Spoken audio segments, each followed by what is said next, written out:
What's up, family? Alright, so just got back from a leg workout, so expect to be seeing that probably in the next couple hours. But in this video I wanted to talk about a question that I got regarding my arms, specifically my forearms, and how I was able to basically just achieve the size and I guess shape that I have on them. I pretty much would attribute some of it to genetics, honestly, but I wanted to share with you actually what I've done since pretty much 8th grade is when I actually kind of started messing around with weights, but I really would only kind of do some curls every now and then. But I actually always liked the look of bigger forearms, especially because I was into baseball and really into guys like Mark McGwire and Bonds, you know, the juiced up guys, which didn't know they were juicing at the time.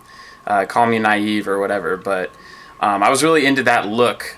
So I was constantly doing forearm wrist curls. So I do both reverse curls and regular wrist curls with a dumbbell, and sometimes I do with a barbell too. Basically what I started out with as far as weights was just a barbell, an easy barbell that my dad gave to me with like no more than, I couldn't have had more than like 50 pounds to put on it.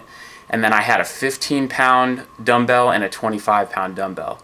And I'd seriously pretty much, I don't want to say that I suggest this, but I pretty much every day would do probably like 3 to 4 sets of wrist curls, whether it be with dumbbells or barbells. And I'd go really high volume.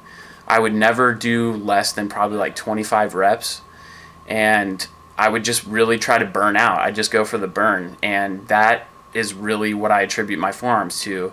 Like I said, I think it's partly genetics, but growing up, before I started doing that, I didn't have bigger forearms than your average person. So that's basically what I did to, I guess, get the forearms that I have now. When I started working out in high school and doing other movements just besides like curls and those type of things, then I focused on my forearms a lot less. So I didn't continue to do that all through high school. And then 4 years later, when I started working out again, just about a year ago, I really don't focus on forearms that much at all because they are such a strong point for me that I don't really need to. I occasionally do like reverse curls and hammer curls, but I don't go crazy on them, and I don't really like tend to focus on forearms just isolated ever anymore. So that is what I'd say is basically my secret, if you will. You guys can give it a try and see if it works for you, but that's honestly what I did for probably a year. When all I had was basically a barbell and some dumbbells, I just went high volume and just did wrist curls. That's pretty much it. So you're probably going to have to judge what rep range will work best for your forearms to grow, but I noticed that basically for my whole upper body, usually a higher rep range I respond to better.